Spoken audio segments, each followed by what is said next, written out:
Coba deh ingat-ingat lagi keputusan besar terakhir yang kamu buat.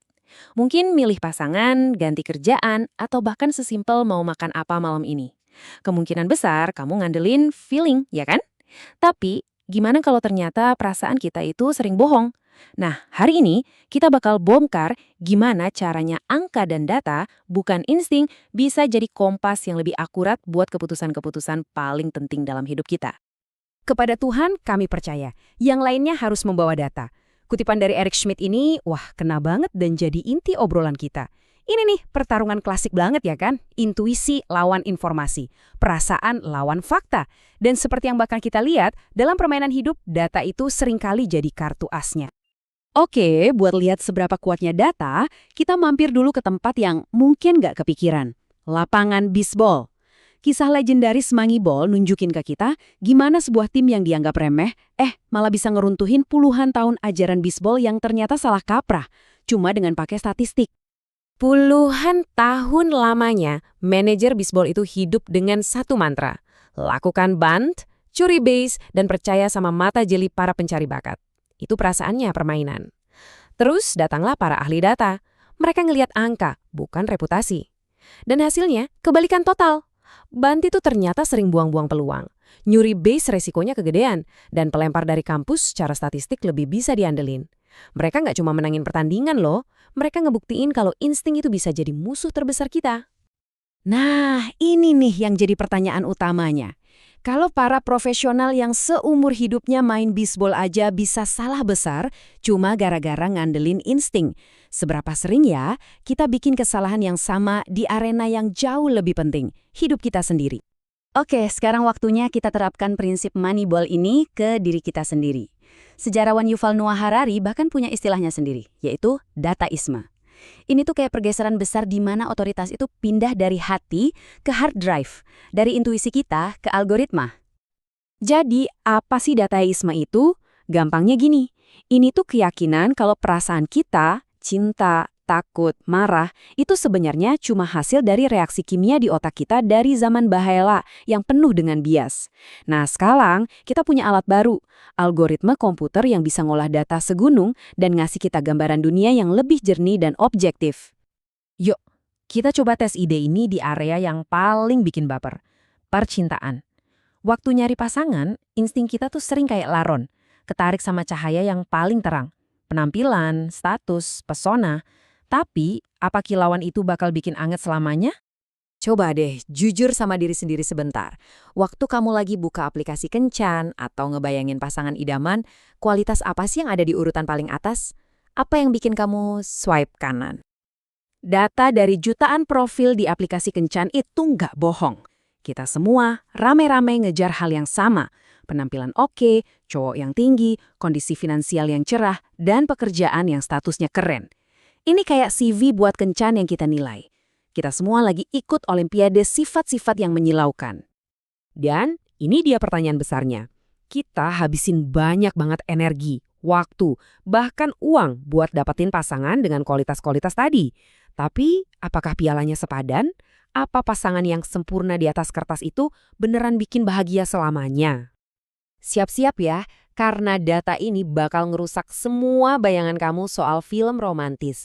Penelitian demi penelitian terhadap ribuan pasangan nemuin kalau kualitas yang paling kita kejar, penampilan, tinggi badan, pekerjaan, bahkan pendapatan, itu hampir nggak ada hubungannya sama sekali sama kebahagiaan hubungan jangka panjang.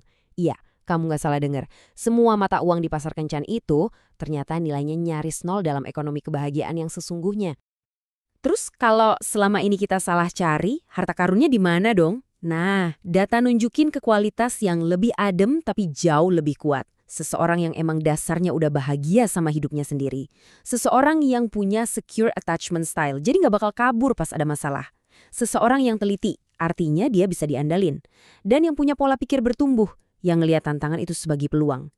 Ini kualitas yang nggak kelihatan di foto profil, tapi inilah pondasi buat hubungan yang kokoh. Oke lanjut, ada satu mitos lagi nih yang perlu kita bongkar. Gambaran soal si jenius wirausaha.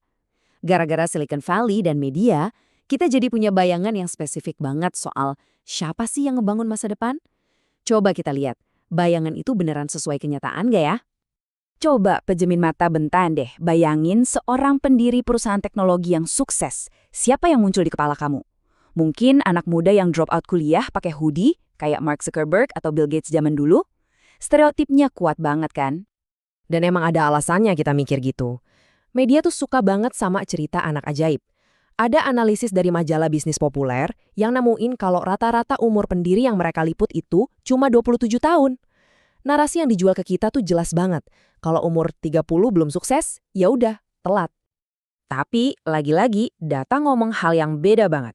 Waktu peneliti di MIT ngolah data dari jutaan perusahaan, mereka nemuin kalau umur rata-rata pendiri perusahaan yang paling sukses itu bukan 27, tapi 42. Bahkan, pendiri yang umurnya 50 tahun itu hampir 2 kali lipat lebih mungkin sukses besar dibanding yang umurnya 30. Ternyata, di dunia bisnis, pengalaman dan koneksi itu ngalahin semangat masa muda. Terakhir, yuk kita bahas soal kebahagiaan kita sehari-hari. Kita semua ngerasa paling tahu apa yang bikin kita senang. Tapi gimana kalau ternyata salah satu sumber kebahagiaan yang paling kita andelin itu sebenarnya cuma tipuan? Jadi, ada peneliti bikin aplikasi namanya Mappy Happiness. Aplikasi ini bakal ngirim notifikasi secara acak ke puluhan ribu orang, nanyain 2 hal simple, lagi ngapain, dan seberapa bahagia kamu sekarang. Kebayang nggak? Mereka ngumpulin lebih dari 3 juta momen kebahagiaan, bikin peta emosi kehidupan sehari-hari yang belum pernah ada sebelumnya. Dan hasilnya? Wah, ini bener-bener bikin kaget. Tapi mungkin kita semua ngerasain. Kita tuh selalu mikir kalau aktivitas pasif, rebahan di sofa sambil nonton, scroll-scroll internet nggak jelas, bakal bikin kita bahagia banget. Padahal, data nunjukin sebaliknya. Kebahagiaan tertinggi kita justru datang dari aktivitas yang butuh sedikit usaha. Olahraga, datang ke tempat baru, atau bahkan sesimpel ngobrol sama temen. Kita ngeremehin senengnya bergerak dan ngelebih-lebihin nikmatnya diam. Inilah yang disebut tipuan sofa. Komedian Larry David tuh ngerangkum ini dengan sempurna banget. Kalau ada yang batalin janji, wah itu perayaan. Aku bisa di rumah aja, nonton TV, makasih. Kita semua tahu kan perasaan lega itu. Perasaan seneng karena nggak jadi pergi. Insting kita teriak, menang. Tapi data dari Mappiness ngebisikin kebenaran yang pahit. Dengan milih sofa, kita sebenarnya lagi milih versi diri kita yang sedikit kurang bahagia. Jadi, intinya apa dong dari semua ini? Ini bukan berarti kita harus jadi robot yang dingin dan hitung-hitungan terus. Emosi dan intuisi bakal selalu jadi bagian dari diri kita. Ini lebih ke kesadaran kalau intuisi kita itu punya titik buta. Data itu bukan pengganti hati kita, tapi lebih kayak senter yang bisa kita pakai buat nyorot sudut-sudut gelap, di mana bias kita ngumpet dan sering nyesatin kita. Sebentar lagi, bahasan ini selesai. Dan insting kamu pasti langsung ngambil alih. Mungkin nyuruh kamu buat langsung buka media sosial atau nunda olahraga yang udah direncanain. Pertanyaannya simpel tapi dalam. Setelah dengerin semua ini, kamu bakal nurutin insting itu atau kamu bakal cek datanya dulu?